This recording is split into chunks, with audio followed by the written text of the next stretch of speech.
professionals. So just wanted to highlight that the collection serves multiple purposes. So not just for you all professional educators. So please recommend it to your parents as well. And and then Shantae, your question about how does the Educator collection highlight Black voices. So just want to point out these titles that are on the slide. So we do have a variety, of course, of titles, but these in particular talk about Black history and working with students of color. So definitely want to highlight the work of Dr. LaGarrett King. So We Be Loving Black Children. It's, of course, a book that could be used for all students, but definitely about working with Black students, their needs, and culturally responsive teaching. Perspectives of Black histories in schools talks about teaching Black history in school and how to do it not just culturally responsive, but sensitive and sensitive to topics and not just focusing on the stereotypes, but the rich history of Black history that is American history, not only celebrated in February. And lastly, I'll just highlight Becoming the Educator They Need. So this particular title is about Black and Latino boys in schools and how we can support them and their learning abilities and needs. And you all can see the rest of the titles there. Do you have any other book recommendations from the collection? Yes. I love talking books 24/7, so don't even get me started on talking books, but I have limited time here. So definitely want to highlight Cultivating Genius by Dr. Goldie Muhammad. So want to point it out because actually our curriculum department used her book using the Hill model to work on their curriculums and other professional work. So another thing I want to highlight about this collection, besides myself working really hard and selecting the titles, that we are also using these books ourselves. So we're not just putting them out there, so we are vetting the materials ourselves. Want to highlight also En Comunidad.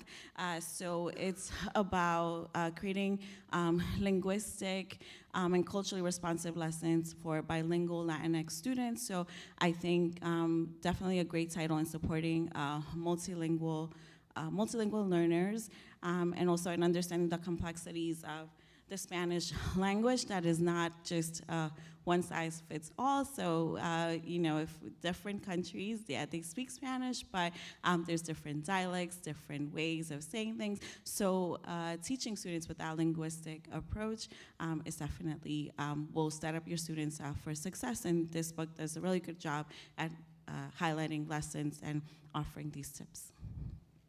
And I moved to one more, the culturally relevant math test. So I think, we've all heard the things with math and teaching math skills. And I think there's definitely a lot of culturally responsiveness that needs to be involved in that, and how there's literacy involved, different math learning styles, and ways that we could better support students. But I know as you all as educators, you know this, but this book definitely highlights ways to support those students, and also gives you direct models that you could use in approaching a student depending on their grade level, socioeconomic status, different ways that we can culturally responsibly teach math in schools. And so, Elisa, can you tell us how we could find our resources in Spanish? Come on.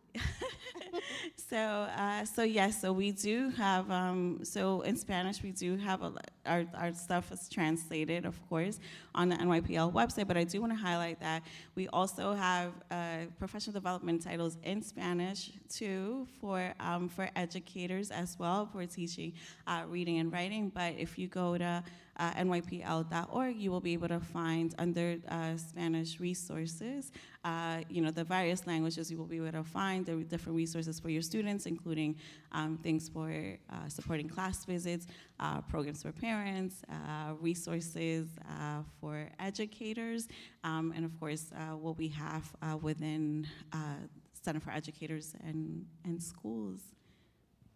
Thank you. Give a round of applause for Elisa and Tiffany. Thank you. And now the final round is exhibitions. Woo! Come on, party people. Yes. Hi. So we have Novella, Liz, and Kathleen. Please say your full name and your role. Started with me. Started with you. Yeah. Hi, I'm Novella Ford. I'm the Associate Director of Public Programs and Exhibitions here at the Schomburg Center. Hi, everyone. I'm Kathleen Leary, and I'm the Jody Gottfried Arnhold Dance Education Coordinator at the Jerome Robbins Dance Division at the Library for the Performing Arts.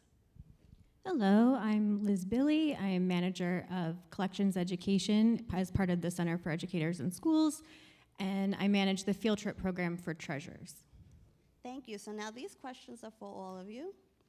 Why does the library host exhibitions, and what makes NYPL's collections different from a museum's collection? Anyone can go first. Well, the main difference is that I think a big difference is our these items and where we're seeing them are free to the public. I think that's a big selling point. And then also the materials. We will have materials within our kind of more formal gallery spaces, but those materials can also whatever you see on the wall. There probably is more material up in our archive that can be used by the public with a library card and at the Library for the Performing Arts, a special collections account. Yeah, I would say at the Schomburg, it's also across the library. It's an entryway, right, into what are the archives, what are we talking about when we're talking about collections. I think particularly in New York City, sometimes you understand what's happening in a museum, so seeing something in an exhibition, you understand that. But what you just said about then being able to go a step further and actually have a hands-on experience with what you're seeing in the exhibition really becomes the treat for anybody who has a library card. So it's not only just an educational activity when you're going through our exhibitions, because I do think that they're an opportunity for exploration and discovery, but then there's also this opportunity to have a hands-on experience that you don't necessarily always have with exhibitions inside of museums, let's say. I have nothing to add on top of that. They summed it up. Yeah, it's meant to inspire and let you know what you have access to. Thank you. So now tell us about the exhibits each of you are currently supporting and how they highlight Black voices and perspectives. Sure, I can start. Should I also use my clicker? Sorry, yeah. Oh, we're not in order. So who's first? I think I'm first. Okay. Yeah. Okay, so I will go first then.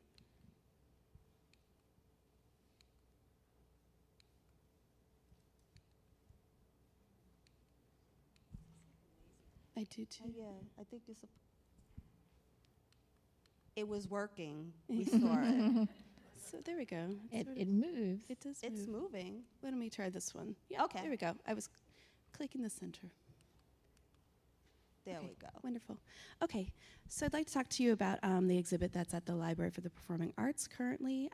It is an exhibit called Border Crossings, Exile in American Modern Dance, 1900 to 1955. And I wanted to read just the main theme of this exhibit so I have the information correctly to give to you. The main theme is that 20th century dance artists began to move in new and different ways in response to the knowledge and experience they gained from moving across geographic locations. So what that means is that there are people that are moving from different countries, actually within the United States. They have their own dance identity. They're taking that information and they're moving it into different locations then to collaborate and also to create modern dance. And that is a new and specifically American art form within dance. And so we also are looking to also talk about who also goes into that, what has been a very narrow lens of what modern dance is. Previously, you see a lot of white artists being uplifted, and there are also African American and other dance artists of color that are adding and collaborating and offering these steps to these white dancers that then didn't get as much credit as they should have, and we're trying to widen that scope and make sure that all of these voices are heard within this dance narrative. We do have an educator guide for this exhibition, and so there is a guide for teachers. It was written specifically for 9th through 12th grade, but there are a lot of themes that can be taken and used within your classrooms, including scientific exploration and innovation, immigration and migration, dance as performance, and then also using that then as a standalone item or something that can take you into a visit to the Library for the Performing Arts to see this exhibit. And then afterwards, we have a post-visit activity that is more physical, because one of the great things about the Performing Arts Library is this idea of combining our intellectual work as well as our physical work to go ahead and create something new. I think those themes and those ideas really can help to work towards a technique and a performance. So this information can also be found. We have information on the CES website. We also have information on our own exhibit page. We also have a blog that's about how you can get to book a class tour. Here are some people that are featured within the exhibit. We have Sono Asato, who is on the left-hand side, and she is a Japanese-American dancer who has an interesting history around the experience of Pearl Harbor in World War II. In the middle, we have Jose Limon, who is a Mexican and American dancer who brought those two identities together to then create something new within American modern dance. And then we also have Janet Collins, who was the first African-American prima ballerina at the Metropolitan Opera House, that then also went on to take her ballet knowledge and other forms of knowledge and put them together in solo concerts throughout her life. So this is an example of a workshop that we had over the summer that was about teaching teachers how to use this material. And then also, sorry, my phone all of a sudden went on. So using this material, and then also we have this picture of me working with a teacher. I just wanted to also make that known to you as well, that this is an exhibit for history teachers, for English teachers, for dance teachers, for performance teachers, anyone who is interested, and I will work together with them to, so using this material, and then also we have. That's not my theme music. Oh. I think Is we're live good. stream? Maybe? Yeah. Oh, okay, okay. Okay, sorry. So we'll work together to create something that's informative for your students. And then also, I love to think outside the box when I'm planning these events. And so this is a group called Dance Adventure that's using the material that I have within the exhibit to then move their bodies and learn about the themes of the exhibit, and then create dance works from that.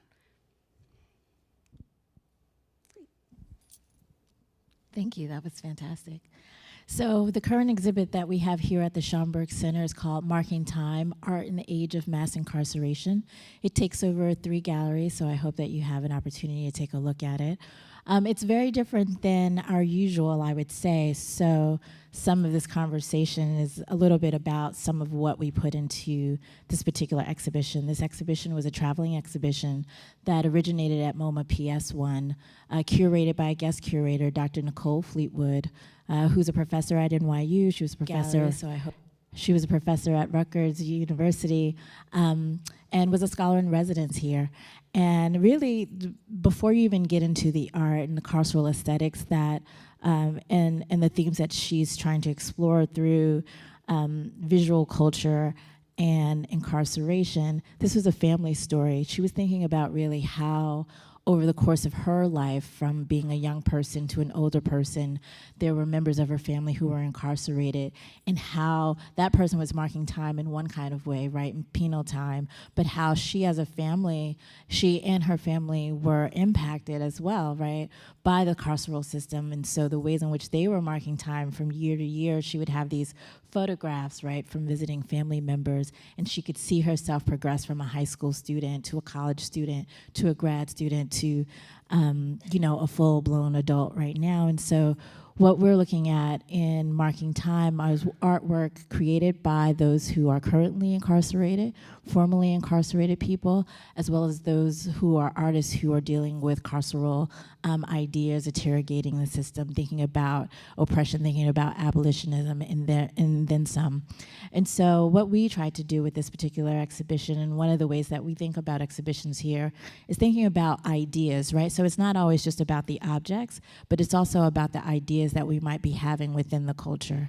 And so, of course, this particular exhibition is multicultural, multi-ethnic, multi-gendered, but in each time it travels, it has a new conversation to be had for the communities that it's situated in. So this is the second time that it's in New York, but the first time that it's here in Harlem. Actually, the curator lives only some blocks away from here, and has a relationship here.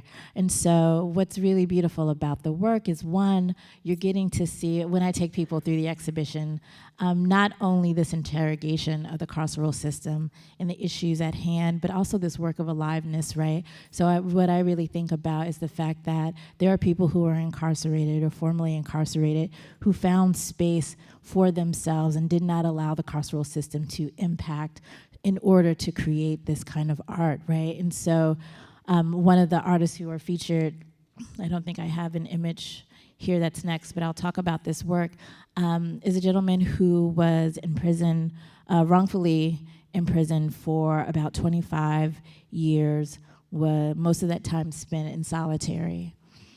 He eventually was released and was here for the opening.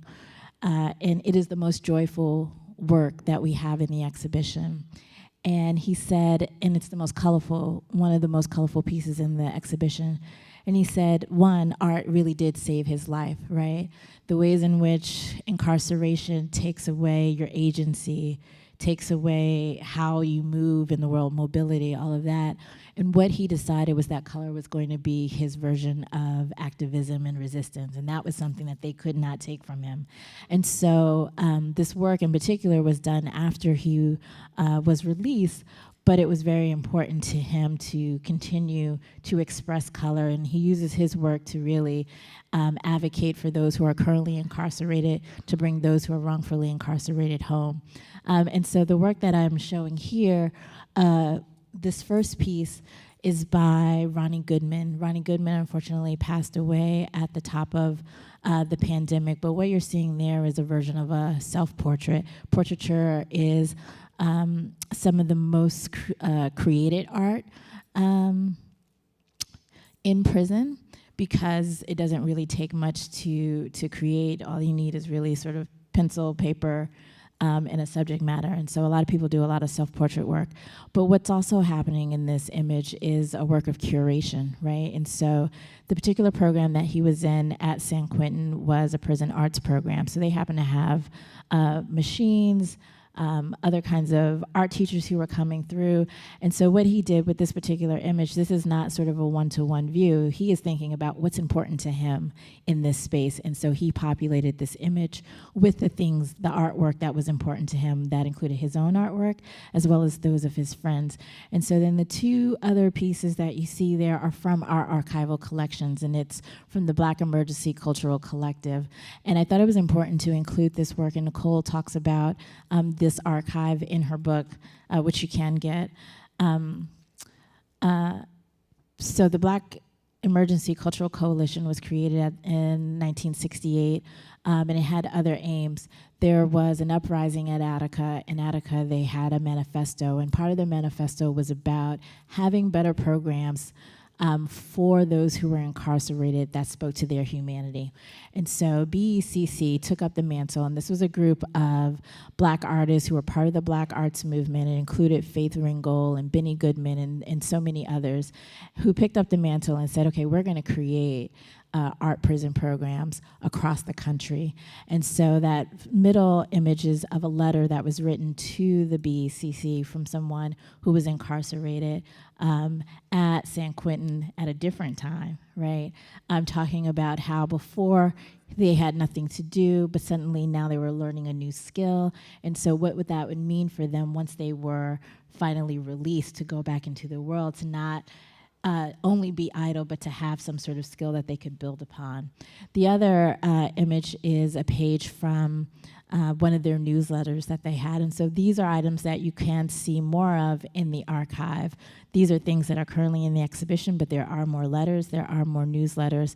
And so it was a way to sort of create this connection between the past and the present, right? So Ronnie Goodman is in San Quentin in the late 2000s, or sort of where we are now, whereas this program was in 1968.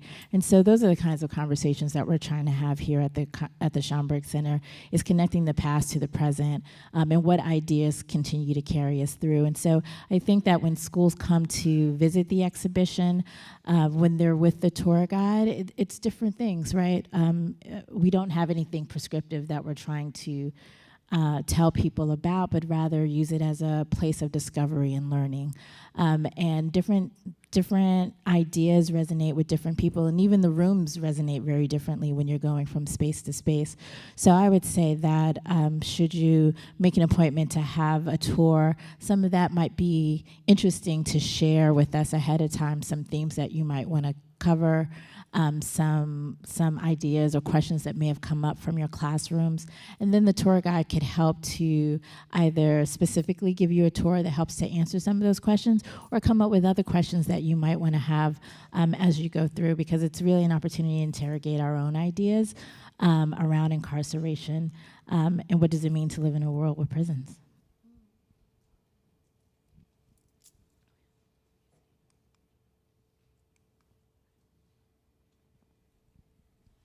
So the Polanski exhibition of the library's treasures, or for the rest of while I'm talking about it, I'm going to call it treasures, is at the Stephen A. Schwarzman building, or the main branch at 42nd and Bryant Park.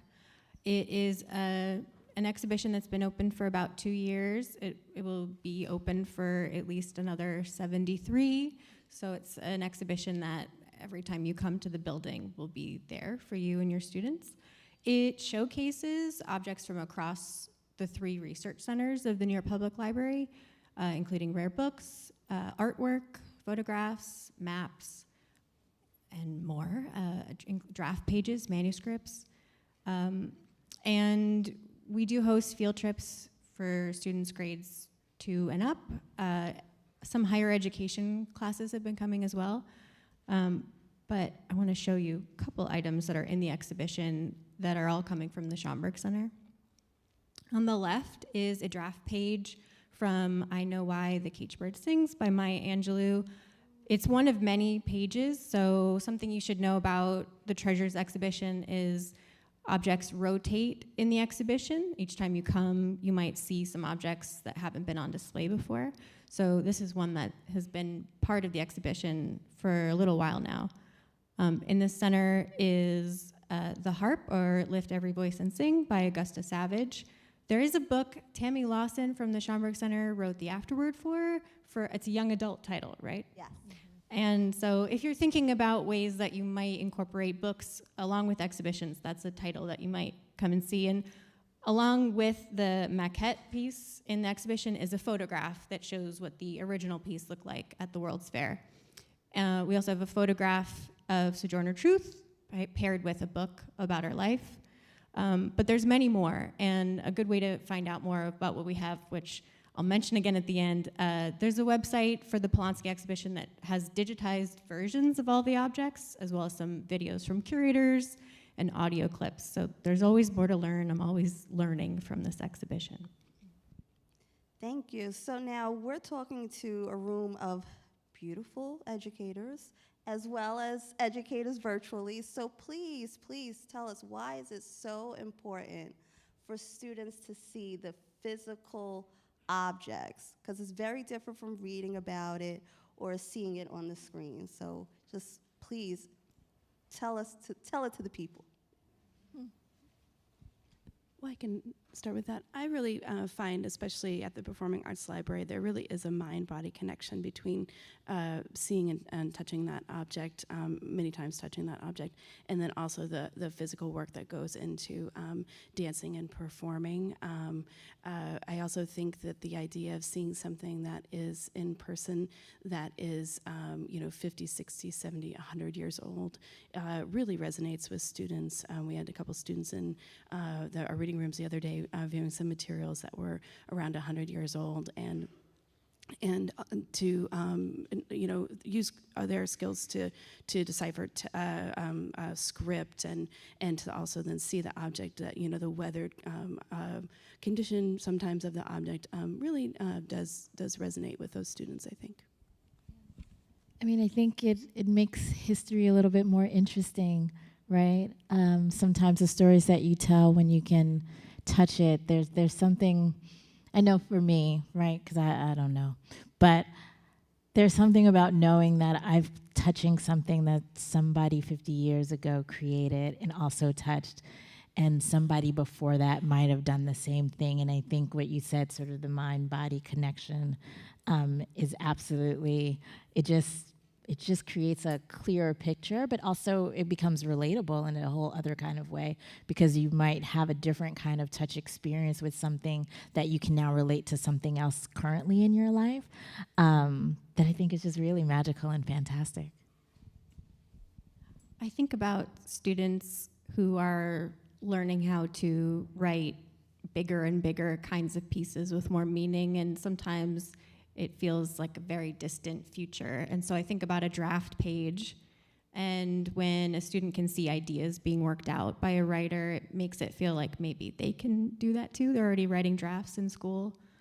I also think the way I approach treasures is as introduction to research. It's showing you some of what we have, just a small amount of what we have, to maybe help inspire you to think about coming back and using it. But when you're coming to see the objects, it's very different than when you're searching on the catalog, maybe for the first time on your own, and you're seeing that we have millions of items, but it's not real. It's real when you're in front of the object, and it starts to feel like you can use it too. I mean, do any of you have any interesting stories from when students come to see an exhibit? Like any reactions or anything?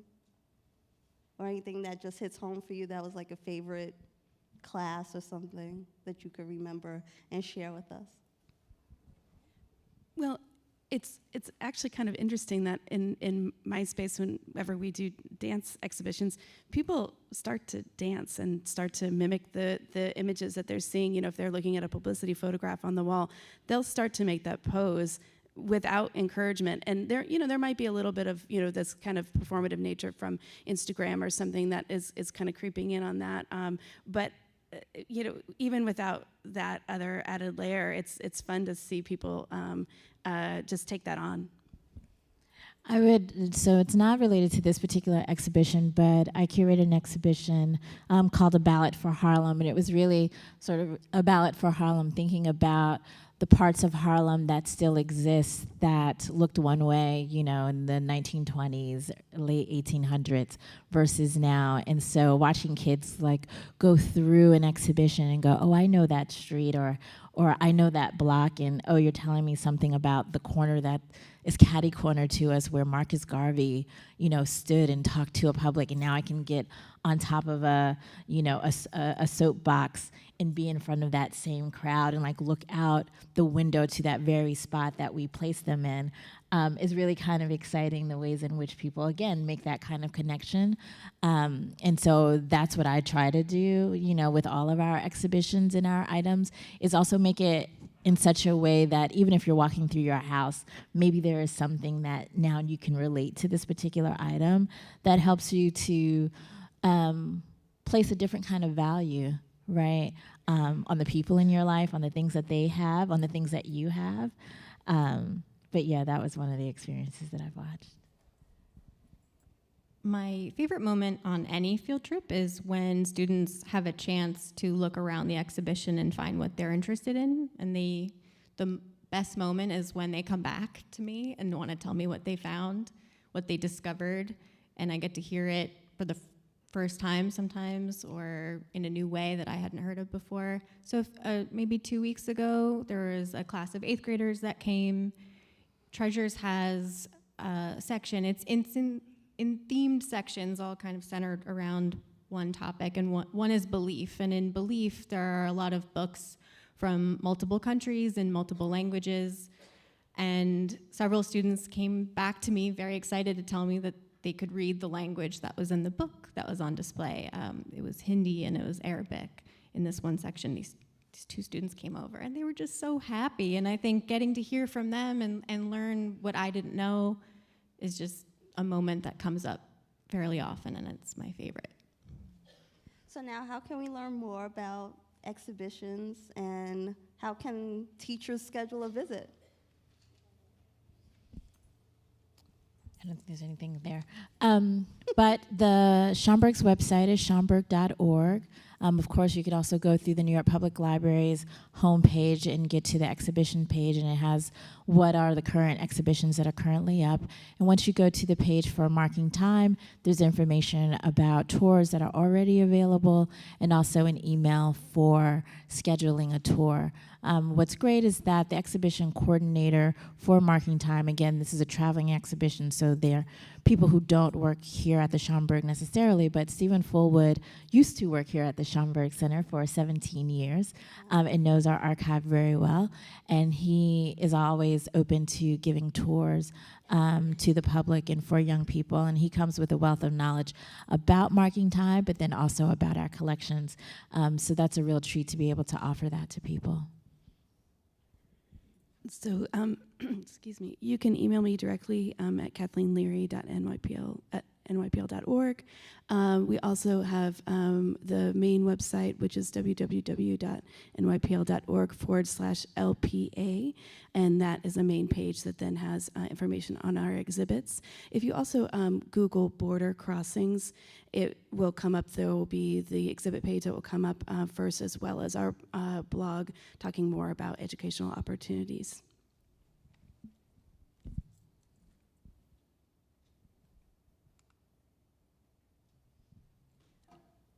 The best way to book a field trip for the Treasures exhibition is if you go to nypl.org/CES. There will be a form that you fill out. Please share as much as you can about what your goals are for the visit, because we can work with you to customize what we're going to show and what we're going to do based on your classroom's needs. I'm trying to think what the next slide is. Please come check out Political Prisoner when you're in Treasures. But for any questions for anywhere else in the library, you can come to nypl.org/CES. There's also a service you should know about called Ask NYPL. So if you're ever not sure how to reach someone, it's a great sort of landing base for all questions NYPL. Thank you so much. And I know that was a lot of information they just shared, and we're going to send you a follow-up email with all of this great information. But I do want to share an email just in case you don't remember anything else and you have a question. We also have school visits at nypl.org. Email us if you want to get in contact with any of these amazing individuals. And my last question is to Novella. Given that we are here at the Schomburg, what is one item currently on display that teachers should go see today before they leave? So on display. So I talked about the items that are in Marking Time. So in Latimer Gallery, there's just one case. There's 2 cases, and it includes sort of letters, newsletters, and some additional information about the Black Emergency Cultural Coalition. Okay. Definitely take a look. But really, it's the Cosmogram. Take in the Cosmogram, which is right there in Langston Hughes' lobby. It is always on view. It is part of the Schomburg Center. Some of Langston Hughes' ashes are underneath the center. On the wall, where you might not be able to see it right now because of the pop-up display, but it talks about rivers, which the cosmogram, which was created by Houston Conwell, is inspired by Langston Hughes' poem. And it's just really about lineage. It's really about connecting us to the global diaspora. And it's also a piece of artwork that lives here at the Schomburg Center. And so I do think that there is great connection between it and marking time. The time that it was installed, actually, we have Amiri Baraka and Maya Angelou dancing on top of it. And we try to sort of bring that kind of joy and discovery and history every single time we invite people into this space. And I think it's worth taking the time to walk around it and think about that space. Thank you. Thank you so much for being part of the Schomburg Show. It has been my pleasure in being Oprah Shante Winfrey. We will have a short break, but please don't go far because we will have a student performance. Thank you.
Is everybody back yet from the American Negro Theater? We still missing some folks?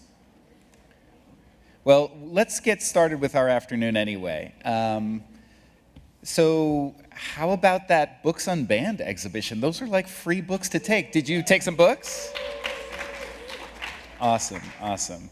And did anybody here go to the American Negro Theater for the curriculum? You did? Okay, very cool. Excellent, good, good, good.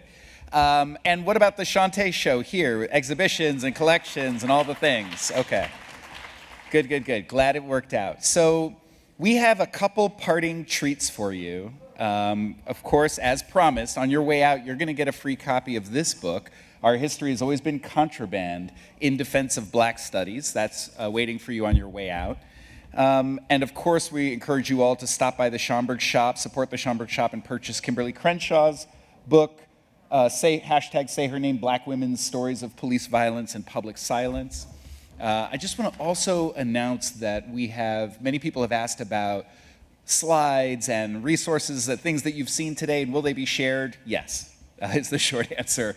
Maybe not, pictures of Kimberly Crenshaw as a child, but infographics and things that would be, more relevant and useful to your teaching, yes, will absolutely be shared. And even while we've been here today, colleagues have been emailing me, Brian, can you share this resource that Yes, is the answer, yes. We're the library, we share all the things. But to flag a couple for you that are with partners that we work with at Teachers College, one is the Black Education Research Collective, has some new Black Studies curriculum for K-12 that they're rolling out, and they're going to do a virtual webinar in the afternoon of November 13th. And on that same afternoon, our Center for Educators in Schools is collaborating with the Center on History and Education at Teachers College to put on an in-person launch of a new resource that's about struggles for racial justice and disability justice in New York City public school history, and particularly using primary sources from the library, but not exclusively from the library, to tell that story. We're starting with a kickoff event on November 13th, celebrating Black and Latina women's educational activism. So if you want to come get hold of those resources and celebrate the launch of that new website with us, this flyer is on your way out. That's November 13th. Yep, that's me. Now is time for you to fill out an evaluation. Can we get the QR code slide? There it is. Please pull out your tracking device and pull up that QR. We know you have it. Not only for those of you who need CTLE, but even if you don't need CTLE credit, the feedback you give us in this form, and you following along at home as well, the feedback that you give us in this form is really helpful for us. All of these resources that we're curating, we're doing for you. And so we want to hear from you what you like, what you need more of, what could be different, what supports you might need going forward to teach with any of these amazing library resources you heard about today. We want to help you get there, and we want to continue to promote the community of educators and continue to gather the community of educators that are gathered here today. So before we do parting gifts, I'm going to give you, can we have some instrumental music maybe for a few minutes for evaluation, and then we'll have a student performance.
All right.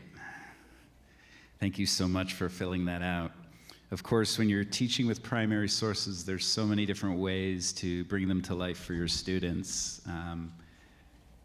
One of the ways you can bring primary sources to life is by having your students put the words from a source in their own mouth and to bring the words to life in a public performance. And that's work that I and others have done through an organization called Voices of the People's History of the United States.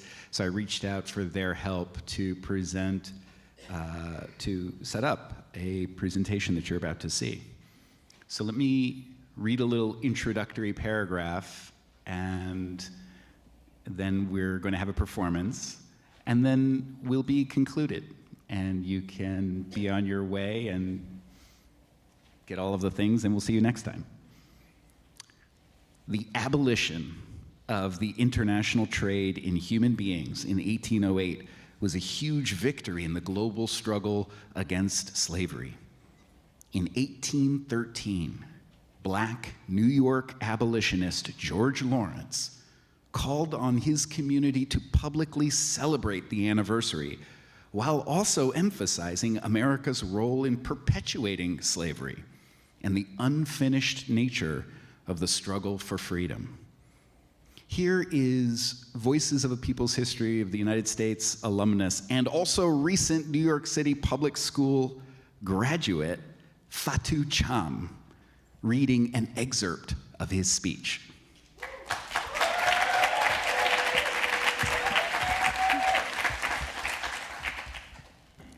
As we verge towards the summit of our happiness, it becomes us to make public our joy, for which purpose we are convened.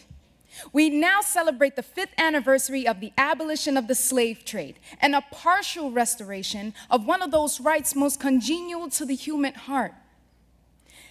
It becomes the grand epoch of our boast, a day joyful to every bosom through whose veins our noble blood does flow. We hail it as the birthday of justice and triumphs over atrocious vice. We rejoice for a nation rising from the dark dreary of Gulf desponding servitude and shining forth the conspicuous as she ascends the lofty mount of arts and sciences, giving presages of future greatness. And should we not rejoice when we consider that we make part of this nation? Although we were never exposed to all the piercing blasts of adversity that they were, yet does the refulgent beams of prosperity dilate our hearts with joy.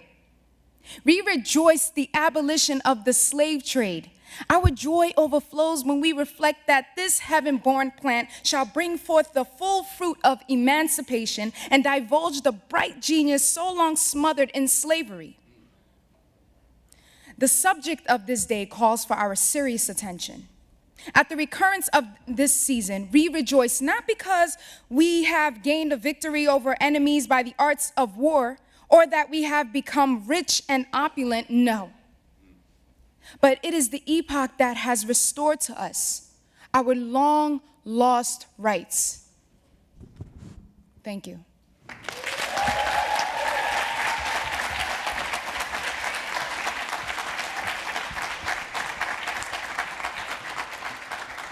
Thank you all. Thank you, Fatou, and have a great day.